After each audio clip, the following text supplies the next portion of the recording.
Yeah, I like to know what he meant too. But you seen that clip of Christopher Williams? He finally addressed Jaguar Wright claims, her saying that he gave Diddy fellatio for a demo deal. He called her a crackhead. Well, before we start that, I want to talk about my book. I'm gonna answer your question, but my book is my second book is Life After Death When Bodyguard and a Hip Hop Star by me, Gene Deal. This book right here, I've had some reviews on it, and people are telling me it's better than the first one. But you know how your first baby is. But you can get it on Amazon, or you can get it on Amazon. It's Life After Death When Bodyguard and a Hip Hop Star by Gene Deal. Thank you for letting me plug this on your show. I appreciate that. Yo, it's crazy, man, because the enemy of my enemy, I consider my friend. I have nothing to say about Jag, and I have nothing to say bad about Christopher. You understand? But I know of Christopher Williams, and I know of Jaguar Wright. I met them both and everything like that. So you know what I'm saying? Been around both of them. Jag was way back in the 90s. You understand? Christopher was in the early 2000s and things like that, 90s and early 2000s. You know what I'm saying? But Christopher Williams is a gangster. So when I first heard the story that Jag said one of her friends told her, the lady who was a lawyer who was working in Puff's office, and he did that, I didn't believe it because I knew Christopher Williams, who he was in the street. I don't put nothing past none of these industry dudes, but I knew who Christopher Williams was in the street. Gun toting, drugs, you know, the whole thing. Everybody knew, and he even said it himself publicly. So when everybody's saying I'm running my mouth, he already said this stuff before. Everybody know who Christopher Williams was, who was around there at the time. He did not play, especially with the honeys. You understand?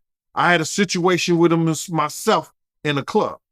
So when I heard Jag say that, I knew that knowing the behavior of somebody walking in on somebody, unless you a certain type of person, you're going to sit there and watch and like, oh, y'all doing that, or you're going to get a quick glance and see somebody, and then you're going to walk out and leave.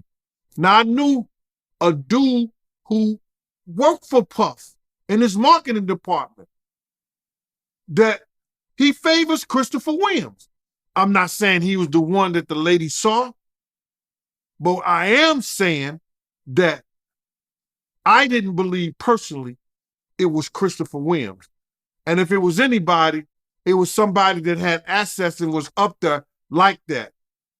You know what I'm saying? So I had my mixed emotions about it. Yeah, he also said when he was addressing Jaguar Wright, he also said that he'll smack Diddy. What you think about that? Well, it'll be a good fight. I know that for a fact. You know what I'm saying? It'll be something that you would want to see. And he probably would. Both of them got a hand problem when they come to women. So that'd be a good fight. Speaking of that, right, tell me about that time that you met Christopher Williams at Heavy D party and you seen him pitting his hands on a female. Well, Heavy D was doing a party at the California Club. And I told my team, don't let nobody in. Because we had went to Russell Simmons' house and got some credit cards to open up the bar. When I get back, my team tells me that 2 people are in the club. And I said, I told you not to let nobody in. He said, the girl Jessica had came out and told us to let 2 people in the club. You know what I'm saying? And I so me and a guy called Dre, we called him on the street, called Big Boy. We went around the club to see can we find the 2 people, because they wasn't even searched. So as I'm coming down and around, I see this dude got this girl by her neck, right?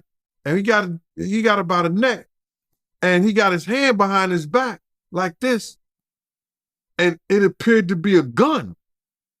And I was like, oh, shit, this is crazy. So I weighed a big boy, and he goes and he comes to the left side of Christopher Williams. I go from the back side to the back of him, and I grab his arm first, both hands. I grab both hands on his arm. Big boy grabbed him, right? So we got him. I pushed towards him and twist his hand and pulled the gun out of his hand. Pulled the gun out of his hand, and I was, big boy still got him. I take the gun, take the bullets out, because big boy could grab him. You know, Drake could grab him. It wasn't a problem. Grab him. So then he wasn't even trying to get away from Dre. I take the bullets out because it was a Trey 8, 38 special. Take the bullets out, put it in my hand, put the gun in my pocket. We grab him up. We picks him up now and takes him out the club. We take him out the club all the way across the street. It was on 44th Street. So we put him down, and he just looked. He didn't open his mouth or say nothing. And I'm talking to him the whole time. Yo, my man, what's wrong? Why you doing that? What's going on with you, bruh? He ain't say nothing, man. He said, yo, she be bugging. She be having me bugging. That's all he was saying. Yo, she had me bugging. She had me bugging. And I was like, oh, this shit is crazy. So we set him down. And then when we set him down, he walked about 5 or 6 feet away from us. He just turned around. He said, yo, can I have my gun back? I gave him his gun back, and he walked down the block. And then later on that night when we closed the door, because we worked the line outside. So after we closed the door, about an hour or two later, I seen him up in the club still. And somebody let him back in the club. Like, oh, shit. But somebody said, you know, that was his girlfriend at the time, Halle Berry. So they said it was her. Whoa. So Halle Berry is the one he was choking. Yep. And you didn't get to see her face? Well, I saw her face and everything. But, you know, it was dark in the club. So from what you've seen, right, do you think it was her? It was somebody who looked like Halle Berry to me. But you got to realize there's pictures of him and her at that birthday party. But he's a player. He could have had 2 women at the party. Chris was that type of dude. And you said that he was hard on females, huh? From what I heard in the street, yeah. But like he said, he'd been hard on Diddy too. He said he'd have been his Maytag. You know what that was, right? No, I don't know what that is. He said, if we was in prison, he'll be my Maytag. He'll be washing his drawers. Maytag washing machine. Christopher Williams, I don't know the problems he may have had with the law. I don't know the problems he had, you know, because Jag was saying a lot of things. You know, he was stealing, he was doing this like that. But in the street, he was always known as being a gangster. So, you know, all that other stuff, I don't know about, bro, as far as, you know, saying that he's on his knees with Diddy. Now, I don't believe that at all. Not at all. But what was his issue with Diddy for him to say that he'll smack him, though? Because Diddy wasn't, see, who y'all see Puff as being, we didn't see Puff like that. Puff didn't start acting like that and doing that shit until he went to Hollywood. You understand what I'm saying? We know him at Uptown Records, at Bad Boy, you know what I'm saying? Before this Diddy and his brother Love, and then his Love shit, when he started doing some other things to make his money.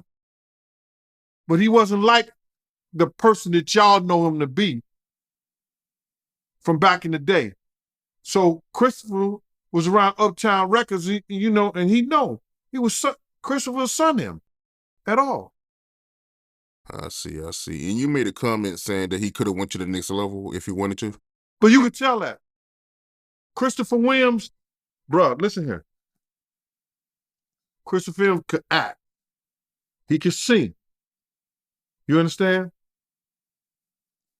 He was one of them light-skinned, pretty-ass niggas. Remember what Wesley Snipes said when he stabbed him with the knife on New Jack City? I ain't like your pretty motherfucker, no way. You understand? He wasn't the dude that was going through those doors. Had Christopher Williams went through those doors, he would have been as big as Luther Vandross. And when you say doors, what do you mean by that exactly? Like some of the artists in the speaker, there's certain doors that they go through that they accept the lifestyle that goes against your manhood, that goes against your principle, that it will have you looking funny in the mirror at yourself. And when they go through those doors and they make those changes, like Lil Nas X and people like that, they become megastars without the talent.